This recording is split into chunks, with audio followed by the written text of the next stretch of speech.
Hi and welcome to Ashburg. 2023 got me. She fucked me up, and that's fine. That's fine. 2023 was definitely my depression era. Booktube wise, I didn't do things like reach my Goodreads goal, even though I had the time to. I didn't post nearly as many videos as I wanted to, like not even a fraction of the videos that I wanted to. And then on a personal level, I just didn't take good care of myself this year. I didn't take care of my body, my mental, my friendships, my relationships. It wasn't up to snuff. And again, that's fine. I had a lot of big life events and I'm really not going to beat myself up about that. However, 2024 is a brand new year, a whole new year of opportunity, and I really, really want to get my life together. I'm not asking 2024 to be my year. I'm not trying to have this year be the best year of my life. No, because that was the wish I had for 2023. And she and her friends beat me up in the parking lot. So if 2023 was my depression era, then 2024 for me is going to be my recovery era. I want to build better habits. I want to take good care of myself. I want to read more.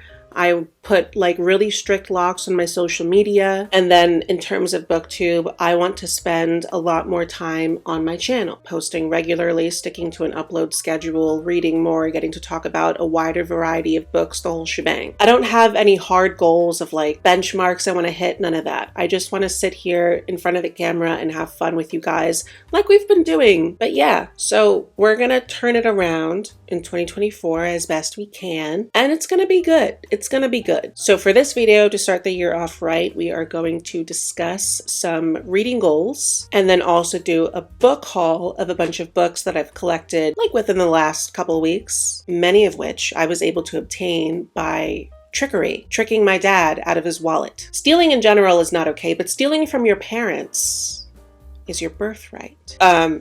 So put those down. Reading goals for 2024. So my goal for 2023 on Goodreads was to read 75 books, and I ended up reading 55 books, which is a massive accomplishment. Like by normal people's standards, that's a lot of damn books. But this is booktube, baby. 55 books is lazy. 55 books, you've never picked up a book in your life. You're illiterate. But for 2024, I want to achieve this, but also just for the fun, for the plot, I want to set my Goodreads goal to 100 books. 100 books. I think it's doable, but we're gonna push a little bit. It's gonna be fine. I'm not gonna put too much pressure on it, but actually, no. When we went to I went to Barnes & Noble with my boyfriend and we met the sweetest woman named Karen.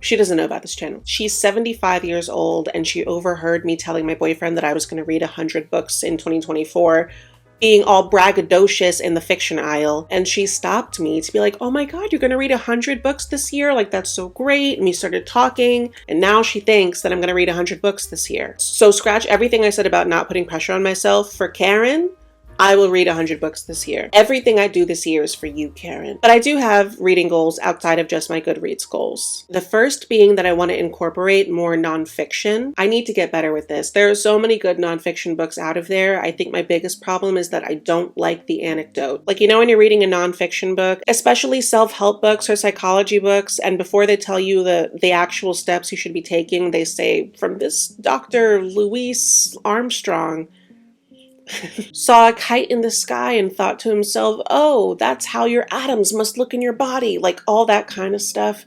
I can't be bothered, but I do need to branch out and incorporate more nonfiction, get some more history and art history and science into my knowledge. It'll be good for me. My second goal is to read some more books from around the world. I read so much US and UK literature. There is just a world of literature out there, and I want to partake. I want to get some new perspectives from people who live in places that look nothing like mine. So there's that goal. And number 3, I think just reading more genres, getting a little more out of my comfort zone. I think I've been leaning pretty heavily into the thriller and fantasy recently, which is fine, but I could mix in a little more science fiction, definitely more classics, a little more lit fic too, just like trying to mix it up a bit. So those are the goals that we have for 2024. Very curious to see how this reading year goes, but to kick off our new reading year, let's talk about some of the new additions to my shelves. So the first book we have here is The Hexologists by Josiah Bancroft.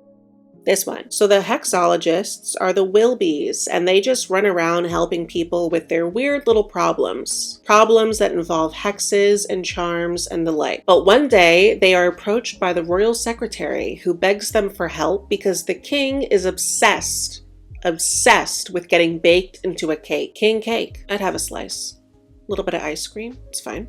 And so the Wilbys soon find themselves embroiled in a mystery that could very well see the nation turned on its head. Their effort to expose a royal secret buried under 40 years of lies brings them nose to nose with a violent anti-royalist gang, alchemists who draw their power from a hell-like dimension, ghouls, and a bookish dragon who only occasionally eats people. I feel safe. So this case will put all of the Wilbys' charm and hex skills to the test. So that's the hexologists. Next we have Juniper and Thorn by Ava Reed. I believe this is a gothic horror with a lot of witchy elements. So this is about Marlinchen and her two sisters. She and her sisters are kept locked up from the rest of the city by their very tyrannical father. They are their city's last true witches, but that doesn't really mean anything anymore. The city's been changing over from a focus on magic to more industry. By day, Marlinchen and her sisters just do a few little magical things to earn whatever money they can, but at night, they like to sneak out in the city and have a little fun. But as Marlinchen's late-night trysts grow more fervent and frequent, so does the threat of her father's rage and magic. And while the city flourishes with culture and bustles with enterprise, a monster lurks in its midst, born of intolerance and resentment and suffused with old-world power. Caught between history and progress, blood and desire,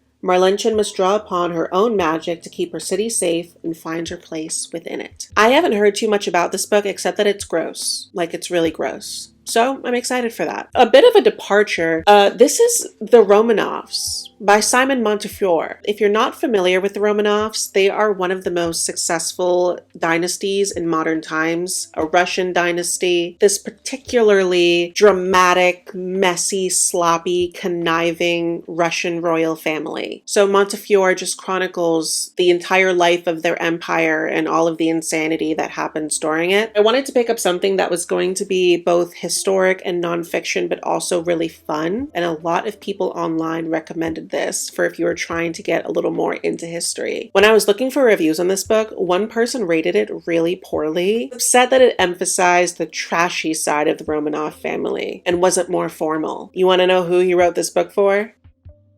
I'm not too into wars. I am into mess. Next we have Gemina by Amy Kaufman and Jay Kristoff, which is the second book in the Illuminae Files series. I'm not going to speak too much on this one because it's a sequel, but Illuminae Files is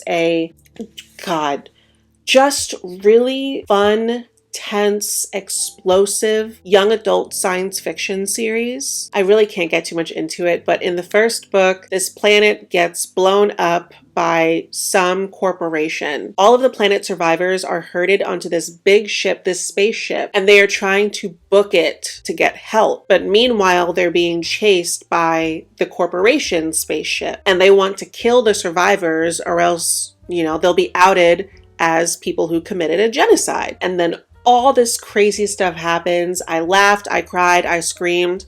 I did the whole thing. Most importantly, it's not told in a traditional novel format. It's told through transcripts of interviews, letters, instant messaging, even programming language. Like, it's just told in so many different formats, and it's just so much fun. So I wanted to get the second book so I could make more headway in that series because you know me, I don't really finish series, which is a massive problem. Add that to my 2024 resolutions. Okay, and then we have Wild and Wicked Things by Francesca May. So for this one, on Crow Island, people whisper that real magic lurks just below the surface. I bought a lot of magic books, but magic doesn't interest Annie Mason, not after it stole her future. She's on the island to settle her late father's estate and hopefully reconnect with her long-absent best friend, Beatrice. Yet Crow Island is brimming with temptation, and the most mesmerizing may be Annie's new neighbor. Mysterious and alluring, Emmeline Delacroix is a figure shadowed by rumors of witchcraft. I'm now realizing that I love witches. It's fine, but we did say we were going to try and branch out. Maybe this is not the start that we were hoping for. Soon Annie is drawn into a glittering world filled with extravagant parties, a world where the boundaries of wickedness are tested and the cost of illicit magic might be death. Now we have O Caledonia by Elspeth Barker. This one is a darkly humorous modern classic about a doomed adolescent girl. So 16-year-old Janet is found dead in her home in Scotland. We have a lot of ideas of who may have killed her, but that's apparently not even the really important part. This book is mostly an account of Janet's entire life, her relationships with her siblings, the good and the bad of that, what it was like for her to grow up so isolated and lonely, and just how her relationship with books kind of saved her. Supposed to be very funny, but morbid. So also give this a chance. We have Hazardous Spirits by Anbara Salam. So in 1920s Scotland, Evelyn Hazard has kind of achieved what she wants to in life. She's a young, devoted housewife, and she's very content with that. Until one day, her husband Robert rocks her world with a confession that he can actually communicate with the dead. God damn with the magic books. So now the couple is pulled into the spiritualist movement, a religious society of mediums and psychics that emerged following the mass deaths of the Spanish flu and First World War. And now, obviously, Evelyn's life starts to unravel because she just wanted to be a housewife. She wanted to bake pies. Now you have her playing with corpses. And when long-held secrets from her past threaten to come to the surface, presenting her with the prospect of losing all she holds dear, Evelyn finds herself unable to avoid the question, is the man she loves a fraud, a madman, or even worse, is he telling the truth? So that's Hazardous Spirits. And lastly, we are switching it up a little bit with Dangerous Liaisons by Joderlo Delaclos. So this one is about two former lovers who just take a lot of joy out of sexually manipulating other people. For example, trying to seduce a virtuous married woman or trying to sleep with like an innocent convent girl. But as their intrigues become increasingly duplicitous and they find their human pawns responding in ways they could not have predicted, the consequences prove to be more serious and deadly than the two conspirators could have guessed. So that's Dangerous Liaisons. And it has the kind of plot that could either be like really goofy and comedic or really dark and disturbed and depraved. I don't know, but I'm happy to read and report back. But that's the end of our book haul and I guess the start of our 2024. I sincerely hope that this year is just exactly what you need it to be. Whether you want this year to just give you a little peace, or you want this year to be extremely transformative, or if you even just want to copy paste 2023, you little freak. I hope that 2024 is just what you want. I'm excited. Well, no. I feel ready to see what this year is going to hold for all of us and just get to see you guys a lot more than I do now. So with that being said, let's get things officially started. Thank you so much for visiting Ashburg. We were so happy to have had you and we hope to see you again very, very soon. Bye.